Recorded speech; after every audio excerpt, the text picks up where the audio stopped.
أعوذ بالله السميع العليم من الشيطان الرجيم من همزه ونفخه ونفثه. يا أيها الناس قد جاءتكم موعظة من ربكم وشفاء لما في الصدور وهدى ورحمة للمؤمنين. قل بفضل الله وبرحمته فبذلك فليفرحوا هو خير مما يجمعون. اے لوگو، یقیناً تمہارے پاس تمہارے رب کی طرف سے ایک شاندار نصیحت آ چکی ہے، اور تمہارے دلوں کی بیماریوں کی شفا اور ہدایت اور رحمت ہے ایمان والوں کے لیے۔ کہہ دیجئے اے نبی صلی اللہ علیہ وسلم، اللہ کے اس فضل اور اس رحمت پر بس چاہیے کہ وہ خوش ہوں، اور یہ قرآن، یہ اللہ کی طرف سے اترنے والی رحمت خیر مما یجمعون، ان سب چیزوں سے کہیں بہتر ہے جو لوگ جمع کرتے ہیں۔ قابل احترام بھائیوں اور بہنوں، اللہ رب العزت کی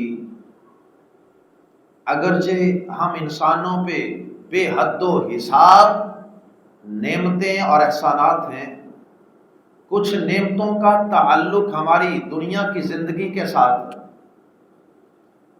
ان نعمتوں سے ہمیں دنیا کی زندگی میں عارضی طور پہ فائدہ حاصل ہوتا ہے، اور کچھ نعمتیں اللہ رب العزت نے ہمیں ایسی عطا فرمائی ہیں کہ جن کا ہمیں صرف آخرت کی زندگی میں فائدہ ہوگا، اور کچھ نعمتیں خالق ارض و سما نے ہمیں ایسی عطا فرمائی ہیں کہ جن کا ہمیں دنیا کے اندر بھی بے حد و حساب فائدہ اور نفع ہوتا ہے، اور آخرت کی زندگی بھی ہماری ان نعمتوں کی وجہ سے سنور جائے گی، خوبصورت بن جائے گی۔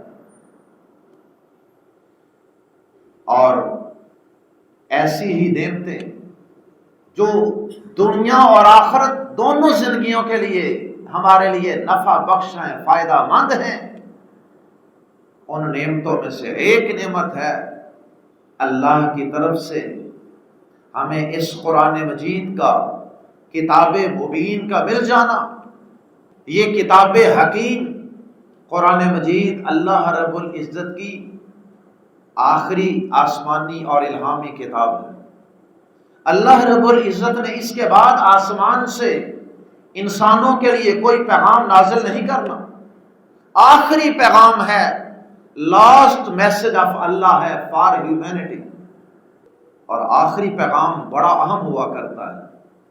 اور پھر یہ وہ کتاب ہے جو پہلی تمام آسمانی کتابوں سے زیادہ عزت پانے والی، زیادہ شرف، عظمت اور مقام پانے والی، اس لیے کہ پہلی کتابیں ایسی کتابیں تھیں کہ جن کی حفاظت کی اللہ رب العزت نے کوئی ضمانت نہیں دی تھی، ان کی حفاظت کی اللہ نے کوئی گارنٹی نہیں لی تھی۔ یہی وجہ ہے کہ ان کتابوں کو لوگوں نے اپنی مرضی کے مطابق تبدیل بھی کر لیا، ان کتابوں میں کچھ اضافے کر دیے گئے اور کچھ کمیاں کر دی گئیں، لیکن اس آسمانی کتاب قرآن مجید کی حفاظت کی خالق ارض و سما نے خود ذمہ داری لی، فرمایا انا نحن نزلنا الذکر وانا لہ لحافظون، ہم ہی اس قرآن کے، اس ذکر کے نازل کرنے والے ہیں، اور ہم ہی اس کی حفاظت بھی فرمائیں گے۔ تاریخ اس بات پہ گواہ ہے کہ جب سے یہ قرآن اترا آج تک یہ ویسے کا ویسا ہے، ایسا شخص نہیں، کوئی مائی کا لال نہیں جو اس قرآن میں تبدیلی کر سکا ہو۔ اگرچہ اس قرآن کے بڑے بڑے دشمن اس کائنات میں پیدا ہوتے رہے، اس قرآن کو جلا کر اس دنیا سے ختم کرنے کی ناکام کوششیں کرتے رہے، قرآن کے حافظوں کو دنیا سے مٹانے کی کوششیں ہوتی رہی، اور بڑے بڑے قادیانیوں اور مرزائیوں کے نام پہ اور ان کے مرزا غلام احمد کے نام پہ کئی لوگوں کو کھڑا کیا گیا کہ اس قرآن مجید کو عملاً ختم کر دیا جائے۔ کئی جھوٹے نبوت کے دعوے داروں کو مسلمانوں میں داخل کیا گیا، لیکن اللہ کے فضل و کرم سے یہ کتاب نہ بدل سکی ہے، نہ ختم ہو سکی ہے، اور نہ ہی یہ آئندہ کبھی ختم ہو سکے گی، اور نہ ہی یہ بدلی جا سکے گی۔ اور یہ قرآن مجید کب تک زندہ و قائم رہے گا، کب تک اپنی اصلی شکل میں قائم رہے گا؟ اکثر مسلمان یہ کہہ دیتے ہیں قیامت کی دیواروں تک۔ نہیں، یہ قرآن مجید قیامت کی دیواروں تک محفوظ رہنے والی کتاب نہیں ہے، اس لیے کہ قیامت کے قائم ہونے کے ساتھ تمام مخلوقات اس زمین سے مٹ جائیں گے، تہس نہس ہو جائیں گے، لیکن یہ قرآن مجید یہ مخلوق نہیں ہے، یہ تو خالق کا کلام ہے، کلام اللہ ہے۔ جو اللہ کا کلام ہو، جو اللہ کی صفت ہو، وہ کبھی مٹا نہیں کرتا۔ اس لیے قرآن مجید کے متعلق یہ جملہ درست فرما لیجئے کہ قرآن مجید قیامت کی دیواروں تک محفوظ رہنے والی کتاب ہے۔ اس جملے کو درست فرما لیجئے۔ صحیح جملہ یہ ہے، یہ قرآن مجید ہمیشہ ہمیشہ قائم رہنے والی کتاب ہے۔ اللہ اکبر! یہ اللہ کی کتاب قرآن مجید، یہ حق و باطل میں فرق کرنے والی کتاب ہے۔ آج یہ اس دنیا کے اندر واحد وہ کرائیٹیریا اور کسوٹی ہے جس کو اللہ رب العزت نے حق و باطل، صحیح غلط کے درمیان فرق کرنے والا قرار دیا ہے۔ الفرقان قرآن مجید ہی کا ایک نام ہے۔ اللہ پاک نے اس کو فرقان کہا۔ فرقان کا معنی حق و باطل میں، صحیح اور غلط میں، ٹریو فالس میں فرق کرنے والی کتاب۔ آج اگر تورات انجیل کی کوئی بات بھی ہم نے چیک کرنی ہو کہ وہ صحیح ہے یا لوگوں نے اس کو اپنی طرف سے تبدیل کر دیا ہے اور اس کے اندر کچھ اضافہ کر دیا ہے، تو ہم اسے قرآن مجید پر پیش کریں۔ قرآن مجید بتائے گا کہ یہ بات صحیح ہے یا لوگوں نے اپنی طرف سے اس کو اللہ کی کتاب میں داخل کرنے کی کوشش کی۔ اللہ اکبر! یہ قرآن مجید یہ اندھیروں، جہالتوں، تاریکیوں کے اندر ڈوبتی ہوئی انسانیت کے لیے روشنی کی واحد امید ہے۔ یخرجہم من الظلمات الی النور، یہ لوگوں کو تاریکیوں سے، جہالتوں سے نکال کر روشنیوں کے سفر طے کرواتے، اور یہ قرآن مجید جہنم کی طرف بھاگنے والے، جہنم کی طرف دوڑنے والے اور اس میں لپکنے والے لوگوں کو کھینچ کھینچ کر اللہ کی جنتوں کی طرف لے جانے والی کتاب ہے۔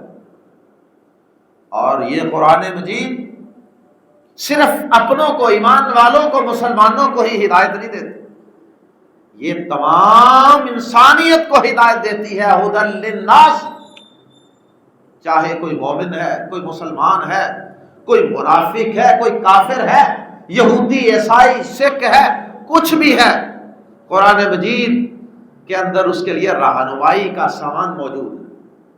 یہ اتنی عظمتوں والی کتاب ہے کہ جس رات یہ قرآن مجید اللہ رب العزت نے نازل فرمایا، یعنی لیلۃ القدر میں، اس ایک رات کی عبادت کو خالق ارض و سما نے 1000 مہینے کی یعنی 83 سال اور 4 مہینوں کی عبادت سے بہتر قرار دی، ایک رات کی عبادت۔ اور اتنی عظمت، اتنی فضیلت ایک رات کی عبادت کو اگر ملی تو اس قرآن مجید کی وجہ سے۔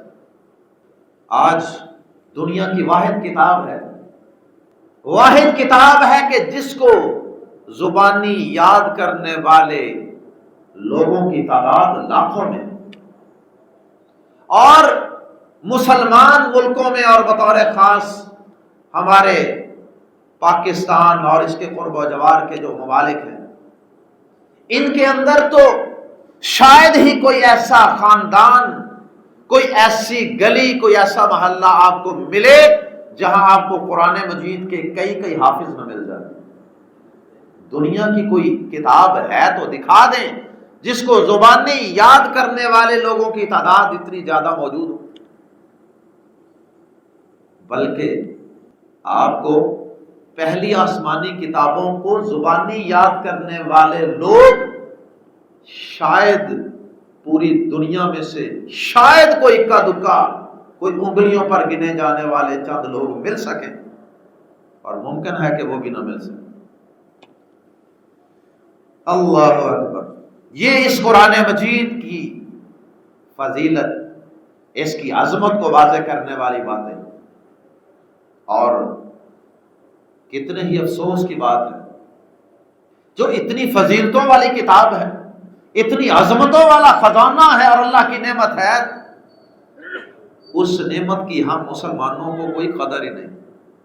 اگر قدر پوچھنی ہے اس کی قرآن مجید کی، اس کتاب مقدس کی قدر پوچھنی ہے تو کافروں کے ملکوں کے اندر رہنے والے مسلمانوں سے پوچھیں، بلکہ وہاں بسنے والے کافروں سے پوچھیں جنہوں نے اس قرآن کو پڑھا اور اللہ پاک نے ان کو نور ہدایت سے منور کر دی۔ ان سے پوچھیں ذرا اس قرآن کی کیا قدر و منزلت ہے۔ اور پھر وہ غیر مسلم جب اس قرآن کو پڑھ کے مسلمان ہوتے ہیں تو پھر اس قرآن کے ساتھ ان کا وہ تعلق قائم ہوتا ہے جو میرا اور آپ کا بھی تعلق نہیں ہے۔ جو مسلمانوں کے گھروں میں پیدا ہونے والے لوگ ہیں ان کا شاید وہ تعلق نہیں ہوتا جو ان نیو مسلمز کا اسلام میں داخل ہونے والے نئے لوگوں کا ہوتا ہے، کیونکہ انہیں قدر ہے کہ یہ کتنا بڑا خزانہ ہے۔ ایک وقت تھا کہ رشیا کے اندر جب قرآن پر پابندی، مسجدوں پر پابندی لگی تو اس وقت وہاں پر قرآن مجید باقاعدہ فوٹو سٹیٹ کروا کر لوگ تقسیم کرتے تھے۔ فوٹو سٹیٹ، کبھی ہمیں قرآن مجید کی فوٹو سٹیٹ کروانے کی ضرورت پڑی؟ میرے قابل احترام بھائیوں، یہ ایسی نعمت ہے کہ جس پر اللہ کا شکر ادا کرنا ہم پر واجب اور فرض ہے۔ اور اللہ پاک نے قرآن مجید میں کئی مقامات پہ ہمیں اس نعمت پر شکر ادا کرنے کی تلقین بھی کی۔ سورۃ الکہف جو ہر جمعہ کو ہم تلاوت کرتے ہیں، اس کی پہلی آیت کیا ہے؟ بسم اللہ الرحمن الرحیم، الحمدللہ الذی انزل علی عبدہ الکتاب ولم یجعل لہ عوجا قیما لینذر باسا شدیدا۔ اس اللہ کا شکر ہے جس نے اپنے بندے جناب محمد کریم صلی اللہ علیہ وسلم پر یہ کتاب نازل فرما دی، اور اس کتاب کے اندر کسی قسم کی کوئی کجی، کوئی ٹیڑھ پن، کوئی کمپلیکیشن نہیں رکھی، بلکہ بڑی سادہ، عام فہم، قابل عمل کتاب بنا دیا اس کو۔ تو اس اللہ کی اس بات پر تعریف ہے، اس بات پر الذی انزل علی عبدہ الکتاب، جس نے اپنے بندے محمد صلی اللہ علیہ وسلم پر یہ کتاب نازل فرمائی۔ تو ہمیں اس کتاب کی قدر کرنی چاہیے، اس پر اللہ کا شکر ادا کرنا چاہیے، اور اس قرآن مجید پر اللہ کا شکر ادا کرنے کا اور اس نعمت سے صحیح معنوں میں مستفید ہونے کا ایک مسلمان کے لیے، ایک مومن کے لیے جو پہلا مرحلہ ہے وہ اس قرآن مجید کی تلاوت ہے۔ اگر ہم اس کتاب کو بار بار پڑھیں گے، کثرت سے اس کی تلاوت کریں گے، نمازوں کے اندر بھی، تہجد کی نماز میں، قیام اللیل کی شکل میں بھی، اور ویسے بھی ہم نمازوں کے بغیر بھی اس کی تلاوت کرتے رہیں گے، تو اس کتاب سے ہمیں محبت پیدا ہوگی، اس کتاب سے ہمارا ایک لگاؤ پیدا ہوگا، اور اس سے ہمیں ان گنت فوائد حاصل ہوں گے۔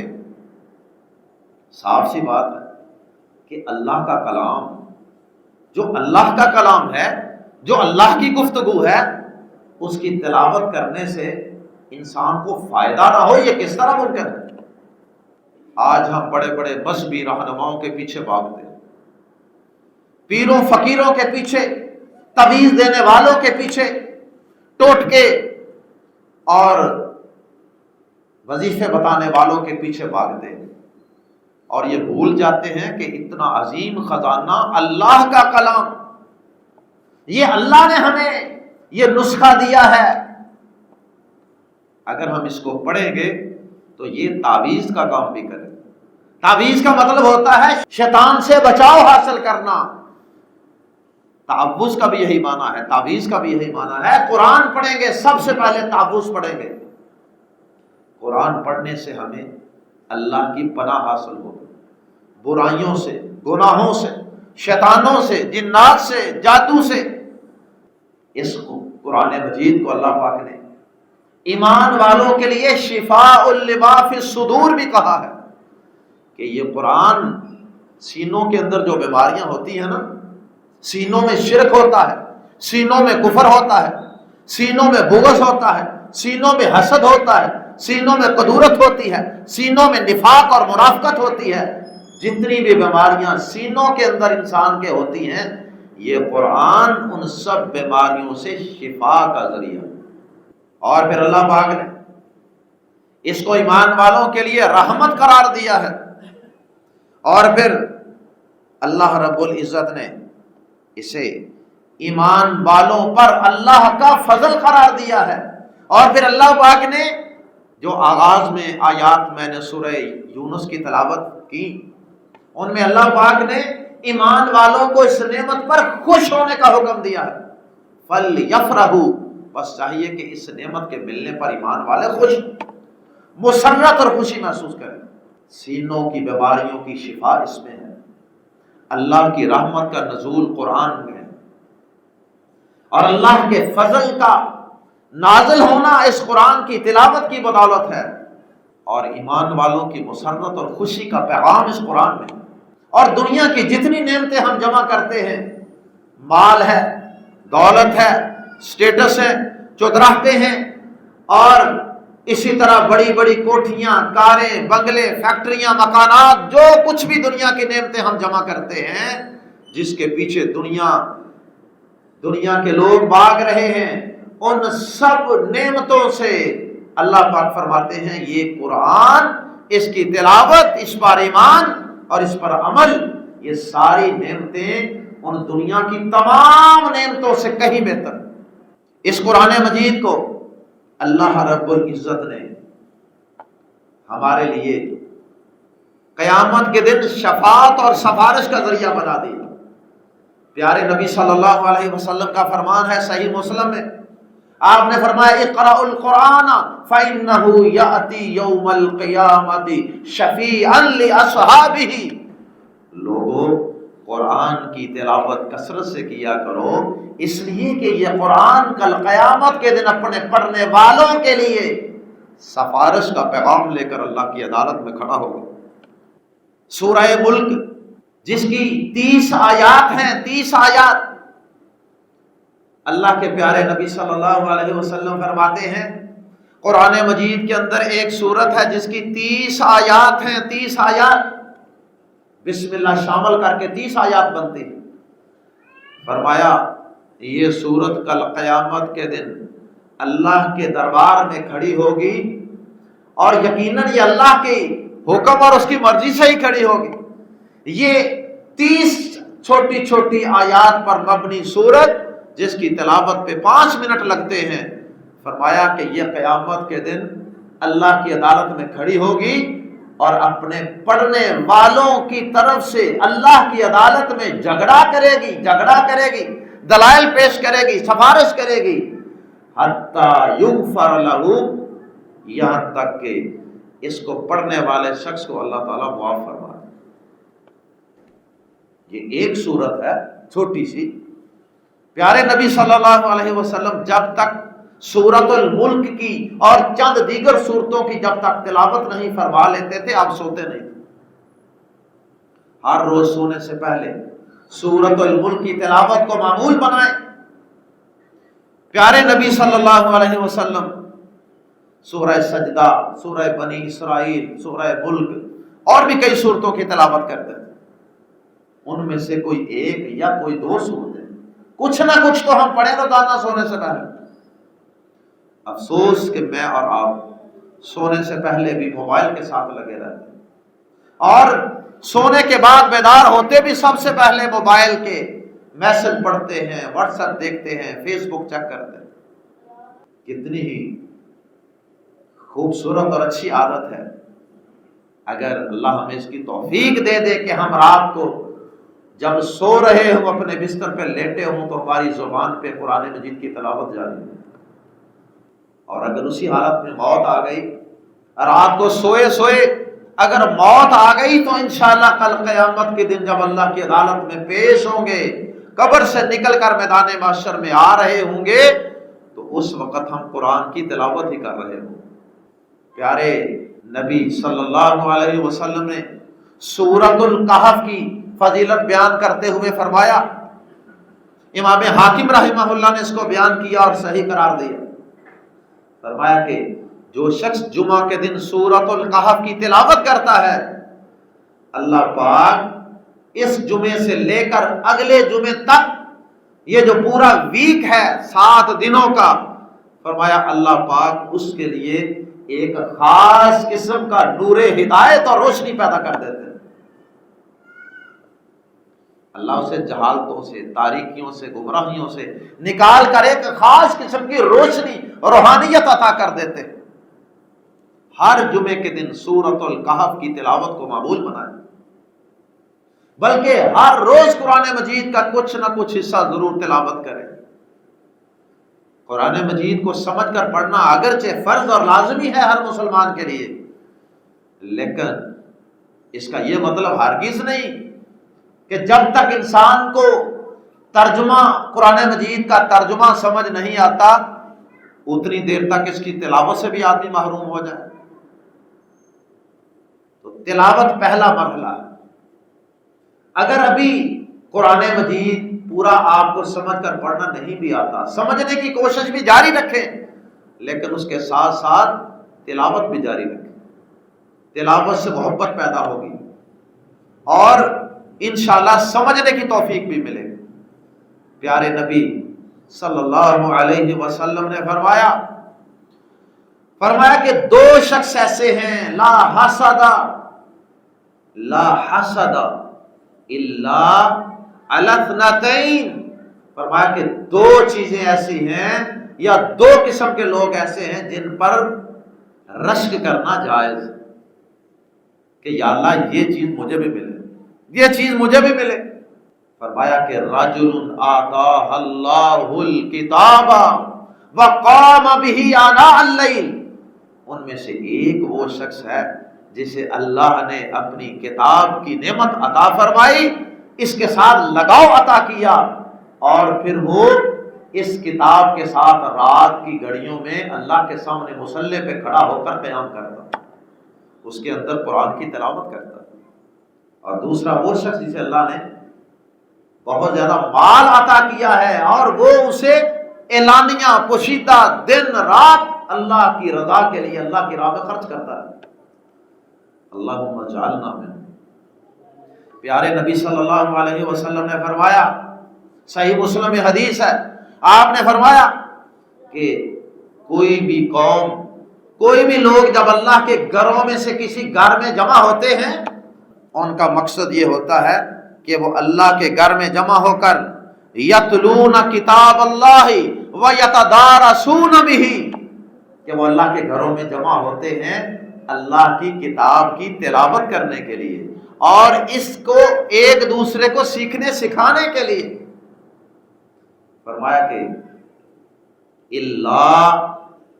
اللہ غاشیتہم الرحمہ، فرمایا کہ اللہ پاک ان کو 4 انعامات سے نوازتے ہیں، 4 نعمتیں اللہ عطا فرماتے ہیں۔ اللہ غاشیتہم الرحمہ، ان کو اللہ کی رحمت ڈھانپ لیتی ہے۔ وحفتہم الملائکہ، اور اللہ کی رحمت کے فرشتے اس مجلس کا اور ان لوگوں کا چاروں طرف سے گھیراؤ کر لیتے ہیں۔ اللہ اکبر۔ اور پھر اللہ کے نبی صلی اللہ علیہ وسلم نے فرمایا وَنَزَلَتْ عَلَيْهِمُ السَّكِينَةُ، اور اللہ کی طرف سے ان پر ایک خاص قسم کی سکینت اور اطمینان اور سکون نازل ہوتا ہے۔ وَذَكَرَهُمُ اللَّهُ فِي مَنْ عِنْدَهُ، اور اللہ پاک پھر ان قرآن کی تلاوت کرنے والوں، قرآن کا دور کرنے والوں، قرآن سیکھنے سکھانے والوں کا تذکرہ ان کے پاس کرتا ہے جو اللہ کے پاس ہیں، یعنی اللہ کے مقرب فرشتے۔ اللہ پاک ان کا ذکر وہاں کرتا ہے۔ اللہ اکبر۔ اور پھر پیارے نبی صلی اللہ علیہ وسلم نے فرمایا کیا تم میں سے کوئی شخص یہ پسند کرتا ہے کہ وہ فلاں منڈی میں، جانوروں کی منڈی میں جائے اور وہاں صبح سویرے جائے اور وہاں سے بغیر کسی قیمت کے ادا کیے مفت وہ وہاں سے 1 یا 2 یا 3 اونٹنیاں لے آئے اور اونچی کہان والی قیمتی قسم کی اونٹنیاں لے آئے؟ تو صحابہ نے کہا اللہ کے نبی صلی اللہ علیہ وسلم کون پسند نہیں کرے؟ اس دور کی سب سے قیمتی سواری یہ اونٹ تھا۔ فرمایا کہ ہر شخص یہ تو چاہے گا اگر یہ اعلان کر دیا جائے آج کے دور میں اونٹوں کا متبادل مہنگی گاڑیاں ہیں، پراڈو ہے، فلاں گاڑی، اگر صبح کے وقت یہ اعلان کر دیا جائے کہ فلاں جگہ راہ والی میں، کینٹ میں، فلاں جگہ گاڑیوں کا بہت بڑا ایک بازار لگے گا، جمعہ بازار، اتوار بازار لگے گا، اور اس کے اندر جو شخص صبح سویرے فجر کے وقت پہنچ جائے، تہجد کے وقت پہنچ جائے، صبح اسے فری وہاں سے پراٹھو ملے۔ کتنے لوگ پہنچے؟ یہ مت پوچھے کتنے پہنچے، یہ بتائیں کہ کوئی گھر میں باقی بچے گا؟ کوئی نہیں بچے، لوگ ساری رات ہی ادھر سڑکوں کے اوپر ڈیرے لا لیں۔ فرمایا پیارے نبی صلی اللہ علیہ وسلم نے اگر یقین ہے پیارے نبی صلی اللہ علیہ وسلم کی زبان صادق پر تو پھر مجھے اور آپ کو اس حدیث پر یقین کر لینا چاہیے۔ آپ نے فرمایا کہ جس طرح دنیا کے اندر تم اس نعمت کو، گاڑی کو، اونٹ کو اتنا بڑا سمجھتے ہو، فرمایا اسی طرح اگر کوئی شخص صبح سویرے قرآن مجید کی ایک آیت کی تلاوت کرے یا اسے سیکھے سکھائے تو فرمایا وہ اس کے لیے 1 اونٹ سے بہتر، 2 آیتیں پڑھے یا سکھائے، سیکھے سکھائے 2 اونٹوں سے بہتر، اور 3 آیتیں پڑھے یا سیکھے سکھائے تو 3 اونٹوں، 3 سواریوں سے بہتر۔ اور اسی طرح آپ نے فرمایا جتنی آیتیں بھی وہ سیکھے گا یا پڑھے گا، تلاوت کرے گا، وہ اتنی ہی سواریوں سے بہتر۔ کتنی بڑی فضیلت! میرے قابل احترام بھائیو، جس کتاب کا 1 حرف پڑھنے پر 10 نیکیاں ملتی ہیں وہ یہ دنیا کی واحد کتاب قرآن مجید۔ من قرأ حرفا من کتاب اللہ فلہ بہ حسن، جو اللہ کی کتاب میں سے 1 حرف پڑھتا ہے اس کے لیے 1 نیکی ہے، اور ساتھ فرمایا کہ اور ہر نیکی اپنے جیسی 10 نیکیوں کے ساتھ آئے گی۔ اور پھر آپ نے مزید وضاحت فرمائی میں نہیں کہتا کہ اس قرآن مجید میں الف لام میم یہ 1 حرف ہے، فرمایا میں نہیں کہتا کہ یہ 1 حرف، بلکہ الف حرف، لام حرف، میم حرف۔ اسی طرح اگر ہم کوئی بھی لفظ پڑھیں گے، مثال کے طور پہ یقیمون الصلاۃ، یقیمون، اس کے اندر یا ہے، قاف ہے، پھر یا ہے، پھر میم ہے، پھر واو ہے، پھر نون ہے۔ یقیمون کے اندر 6 حروف ہیں، 60 نیکی۔ 1 حرف پڑھنے پر